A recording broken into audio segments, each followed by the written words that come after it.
Hello friends, welcome to एडुएसियस your education mentor. So friend, NEET UG की counselling start हो चुकी है पूरी तरह से। आज के सेशन में देखेंगे क्या लेटेस्ट अपडेट्स हैं। पिछले 24 घंटे के अंदर चार काफ़ी इंपॉर्टेंट एप्लीकेशन फॉर्म आ चुके हैं। पंजाब का एप्लीकेशन फॉर्म आ चुका है, गुजरात का एप्लीकेशन फॉर्म आ चुका है, कर्नाटका का एप्लीकेशन फॉर्म आ चुका है और ऑल इंडिया एमसीसी की डेट्स आ चुकी हैं काउंसलिंग की, कब से डेट्स होंगी।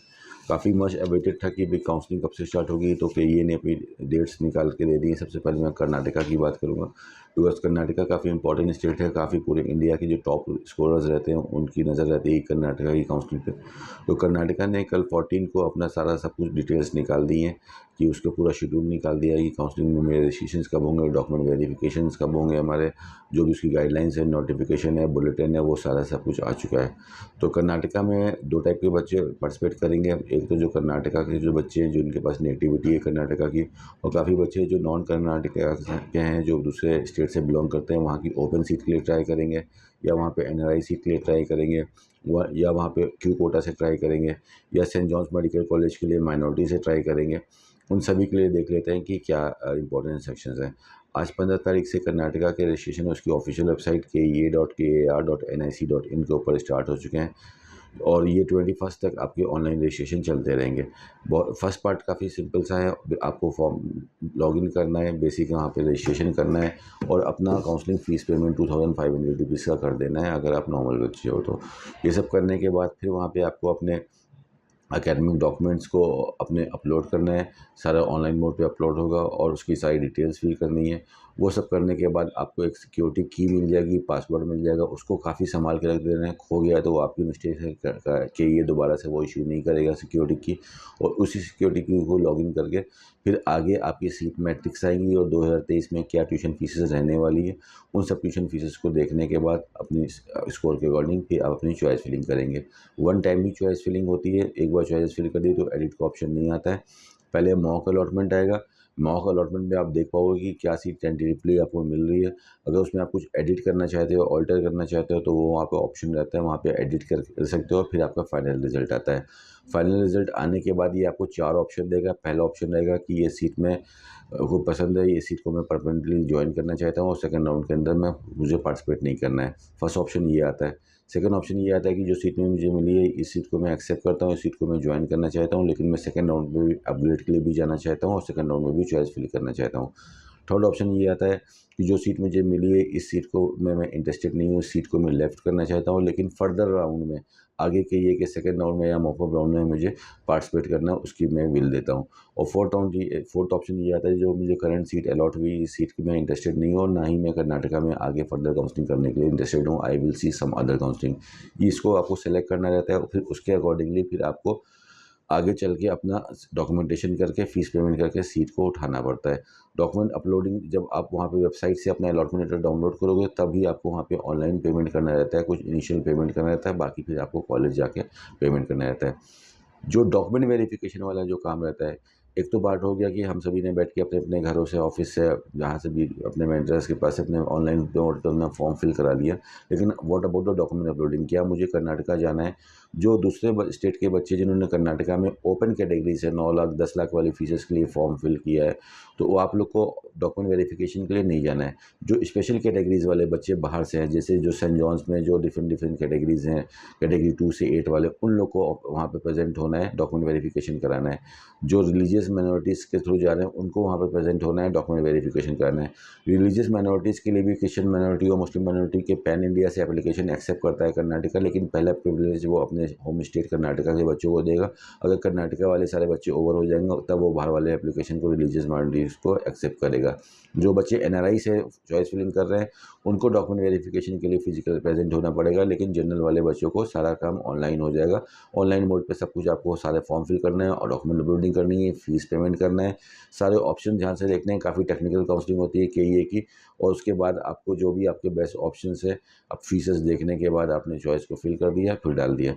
चॉइस फिलिंग के अंदर कर्नाटका के अंदर कोई भी बाउंडेशन नहीं होती है। You can fill an number of choices over there. Choice clubbing भी चलती है, यानी कि एमबीबीएस बीडीएस दोनों साथ में डाल सकते हैं। Open seat, NRI seat, Q quota, हम सब अल्टरनेट पे एक ही चॉइस फिलिंग के अंदर सब सेलेक्ट कर सकते हैं।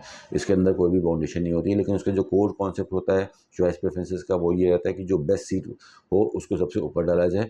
बिकॉज जो सर्वर का जो अलॉटमेंट सिस्टम होता है वो इस तरह से होता है कि पहली सीट पे वो आएगा, चेक करेगा, वहाँ पर अगर एक भी सीट अवेलेबल है तो वो आपको अलॉट कर देगा, नीचे जाकर चेक नहीं करेगा। इसलिए हमेशा जो बेस्ट कॉलेज है चॉइस फिलिंग में सबसे ऊपर रख के चलना दोस्तों।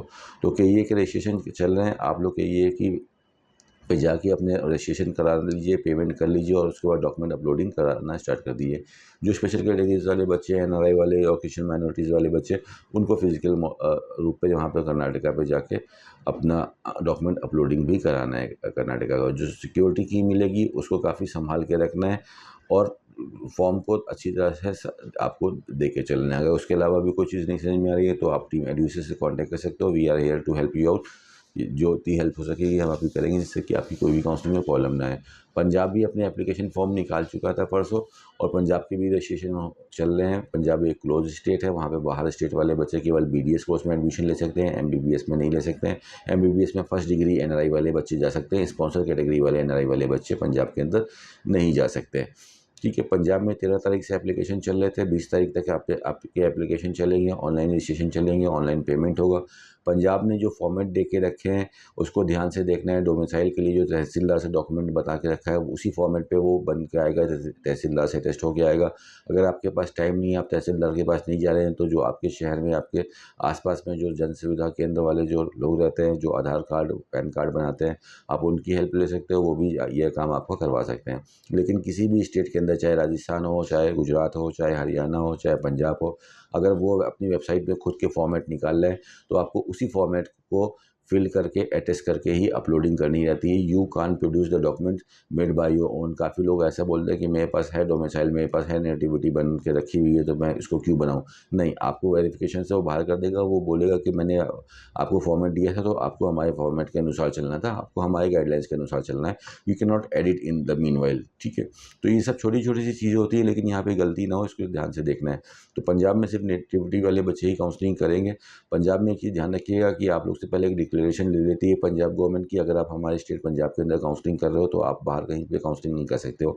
तो अच्छी तरह से डिसाइड कर लेना है पहले ही कि अगर आपको पंजाब के बाहर जाना है, आपको लग रहा है कि आपको आपके स्टेट से बेहतर सीट कहीं पे बाहर मिल सकती है, then target the other state या all India quota counselling. But if you are saying कि on the basis of your rank which you have produce in the NEET examination, जो भी आपकी रैंक आई हो उसके अनुसार अगर मुझे मेरे होम स्टेट पंजाब के अंदर बेस्ट सीट मिल रही है तो मैं अपने पंजाब के ऊपर काउंसलिंग करूँ। डिसीजन में बिल्कुल भी आपको सॉलिड रहना है, से फ्लैक्चुएशन होना नहीं चाहिए, बिकॉज रूल्स एंड रेगुलेशन काफ़ी स्ट्रिक्ट हैं। और इस बार ऑनलाइन रूप पे पूरे स्टेट्स एक तरह से इंटरकनेक्टेड है, ऑनलाइन डाटा हर जगह पे चल रहा है। ऐसा नहीं हो सकता कि मैंने पंजाब का फॉर्म डाल दिया, कर्नाटका का डाल दिया, यूपी का डाल दिया, उसको क्या पता चलेगा। They will came to know और वो एक्शन ले सकता है। रूल आप एक बार डिक्लेरेशन को साइन कर रहे हो तो आप लीगली बाइंड हो गए उसकी बातों के अनुसार चलने के। अगर आप उसको उनको तोड़ लो then they can take action against you, they can also debar you from the counselling. So I wish कि आपकी सबसे बेस्ट से बेस्ट काउंसलिंग हो। तो रूल्स एंड रेगुलेशन को बिल्कुल अच्छे से ध्यान से देख के चलना है।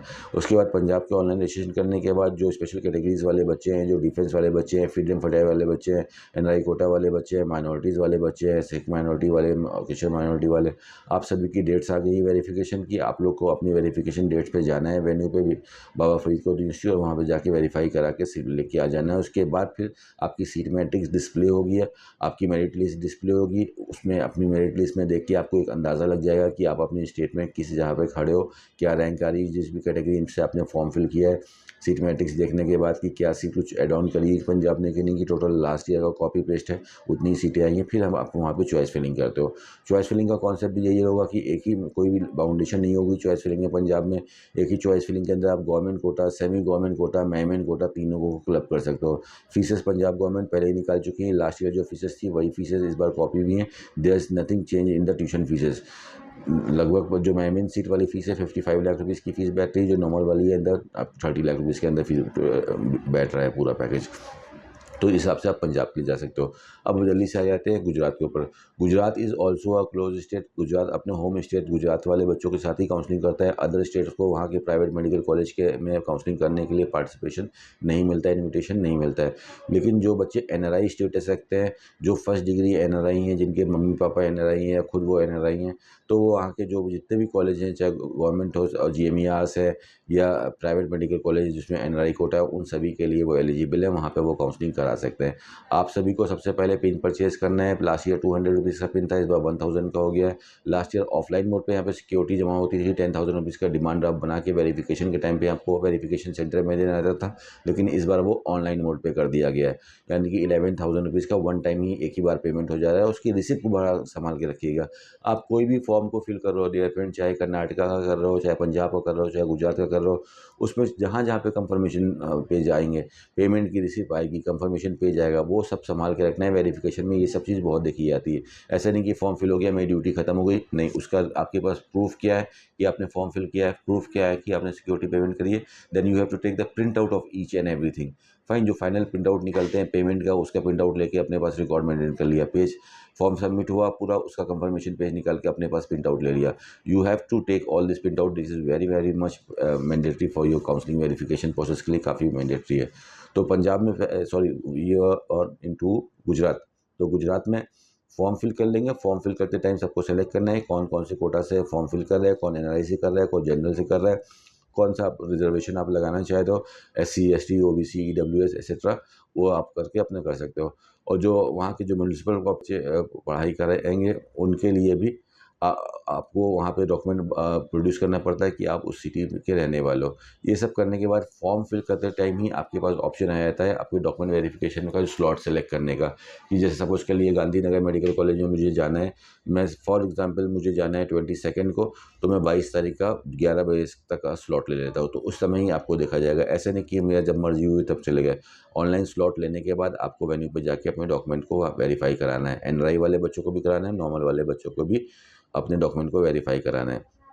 उसके बाद फिर ये बाकी स्टेट की तरह आपका स्टेट गुजरात भी एक मेरिट लिस्ट निकालेगा। मेरिट लिस्ट के अनुसार आपको पता चल जाएगा कि आपका करंट स्टेटस क्या है, जिस भी कैटेगरी के अंदर आप काउंसलिंग कर रहे हो, मेरी रैंक क्या आ रही है, मेरे आगे कितने बच्चे हैं, और एक सीट मैट्रिक्स निकालेगा जिससे पता चलेगा कि टोटल सीट्स कितनी आ रही हैं। उस सीट मैट्रिक्स को देखने के बाद फिर then you go for the choice filling. और हर स्टेट की तरह यहाँ पे भी चॉइस फिलिंग का कोई बाउंडेशन नहीं रहेगा। आप एन नंबर ऑफ चॉइसेस यहाँ पे डाल सकते हो, सारे कॉलेज को फिल कर सकते हो, चॉइस की क्लबिंग कर सकते हो, वो आपके ऊपर है। लेकिन काउंसलिंग की स्मार्टनेस क्या बोलती है, काउंसलिंग का कोर कॉन्सेप्ट क्या बोलता है, जो इतने सालों से हमने सीखा है, वो ये बोलता है जो बेस्ट कॉलेज पॉसिबल हो उसको सबसे ऊपर डाला जाए। बेस्ट कॉलेज पॉसिबल का वर्ड को डिलीट कर दीजिए, जो बेस्ट कॉलेज हो उसको ऊपर डाला जाए।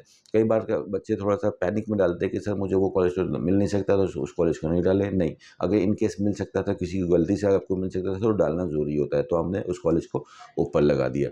तो पंजाब की बात कर ली, पंजाब एक्टिव फॉर्म में चल रहा है कि ये चल रहा है हमारा, गुजरात का फॉर्म चल रहा है। फ्रेंड एमसीसी भी अपनी डेट्स निकाल चुका है। एमसीसी जो कि काउंसलिंग करेगा इंडिया के सारे गवर्नमेंट मेडिकल कॉलेज की 15% सीटों की, सारी सेंट्रल यूनिवर्सिटीज़, एएमयू, बीएचयू की, जिपमर की, एम्स की, इंडिया के सारे डीम्ड यूनिवर्सिटीज़ की जो 55 डीम्ड यूनिवर्सिटीज़ हैं, इन सभी की काउंसलिंग की भी जो डेट है जो वो भी आ चुकी है कि 20 जुलाई से ये काउंसलिंग स्टार्ट हो रही है। और 29 जुलाई को ही पहले राउंड का रिजल्ट आ जाएगा बच्चों के सामने। उसके बाद जिन बच्चों का सिलेक्शन होगा वो जाके ज्वाइनिंग प्रोसेस के लिए जा सकते हैं। और जब पूरा काउंसलिंग का प्रोसेस आएगा, फर्स्ट राउंड का, सेकंड राउंड का, थर्ड राउंड का, लास्ट तक वो आपका सितंबर के लास्ट तक चलेगा। और सितंबर के लास्ट में मोटा मोटा आपकी पूरी काउंसलिंग खत्म हो जाएगी और मोस्ट प्रोबेबली सितंबर से ही आप लोग के नेगोशिएशन स्टार्ट हो जाएंगे, आप लोग अपने क्लासेस को ज्वाइन कर लेंगे। तो इसी के मीनवाइल में जितने भी स्टेट्स बचे हैं, जो लोग अभी ईगरली वेट कर रहे हैं कि यार मेरे स्टेट का एप्लीकेशन तो नहीं आया, मैं यूपी से बिलोंग करता हूँ, मैं उत्तराखंड से हूँ, हरियाणा से हूँ, महाराष्ट्र से हूँ, हमारे स्टेट का एप्लीकेशन फॉर्म नहीं आया, तो जो भी स्टेट का फॉर्म अभी नहीं आया है, ये 29 को फर्स्ट राउंड का रिजल्ट आने से पहले पहले आपके सारे फॉर्म आ जाएंगे, सारे स्टेट के फॉर्म आ जाएंगे। और उसका इसी तरह से जैसे अभी गुजरात के अंदर चल रहा है, जो अभी कर्नाटका के अंदर चल रहा है, जो पंजाब के अंदर चल रहा है, कि बेसिक आप लोग को रजिस्ट्रेशन करा लेना होगा, डॉक्यूमेंट अपलोडिंग कर लेना होगा, सिक्योरिटी पेमेंट और काउंसलिंग का पेमेंट कर लेना होगा, अपनी एलिजिबिलिटी बना लेनी होगी। और जैसे ही एमसीसी अपने फर्स्ट राउंड का रिजल्ट निकालेगा, उसी के जस्ट बाद आपके स्टेट्स भी अपनी चॉइस फिलिंग को ऑन कर देंगे, आपके सामने सीट मैट्रिक्स दे देंगे और आप अपने अपने स्टेट की अपनी काउंसलिंग की चॉइस फिलिंग कर पाओगे। तो बाकी अब एक तरह से देखा जाए तो पूरी काउंसलिंग एक्टिविटी स्टार्ट हो चुकी है। जो भी स्टेट के फॉर्म नहीं आए, हो सकता है आज शाम तक 1-2 फॉर्म आ जाएँ, कल तक 1-2 फॉर्म आ जाए। तो form can come any time, कभी भी कोई भी फॉर्म आ सकता है। आप लोग बने रहिए, देखते रहिए कि कब कौन आपके स्टेट का फॉर्म आ रहा है, और जैसे वो फॉर्म आए ध्यान से, बहुत ज़्यादा जोश में नहीं, चीज़ों को समझ के जल्दी से एप्लीकेशन फॉर्म को पढ़ने से पहले उसके बुलेटिन को पढ़ के, उसको समझ के, रूल्स एंड रेगुलेशन को समझने के बाद ही आप रजिस्ट्रेशन करिए और आगे काउंसलिंग के लिए बढ़िए फ्रेंड। तो देख सकते हो फ्रेंड कि काउंसलिंग ऑलमोस्ट 2023 की पूरी तरह से चल रही है। अगर अभी भी कोई भी बच्चा कन्फ्यूजन में है और अभी भी आप डिलेमा में, या सीट तो मिल जाएगी, कैसे मिलेगी, क्या होगा, क्या करें, क्या नहीं करें, एंड जितना भी सीट अलॉटमेंट है, देखिए सारे स्टेट 1 to 1 सारे नोटिफिकेशन निकाल लें, सारा प्रोसेस करा रहे हैं, सेंट्रल गवर्नमेंट निकाल ली है, तो सारा अलॉटमेंट पूरा काउंसलिंग एक्टिविटीज़ के थ्रू है। कोई भी डायरेक्ट अलॉटमेंट किसी कॉलेज के पास पावर नहीं कि they can give you directly seat. काफ़ी बच्चे अभी भी मिसगाइडेड हो रहे हैं, जो अलग अलग उनके पास फैसिनेटिंग ऑफर्स आ रहे हैं, उसमें मिसगाइड हो रहे हैं। तो इन सब चीज़ों से बच तक के अपने मंजिल तक पहुंचना है हमको। तो अगर कोई भी प्रॉब्लम आ रही है, you can contact us team एडविसिस, और प्रॉपर गवर्नमेंट की गाइडलाइंस को पढ़ते हुए, नोटिफिकेशन को पढ़ते हुए, अपने स्कोर को एनालिसिस करते हुए, अपने स्कोर पे अवेलेबल ऑप्शंस को एनालिसिस करते हुए, you can proceed further and do the best counselling, smart counselling, and take the best seat what is available on your rank friend. तो सेशन को यही खत्म करते हैं friend. Thank you so much for watching us, and all the very best for your NEET counselling activities friend.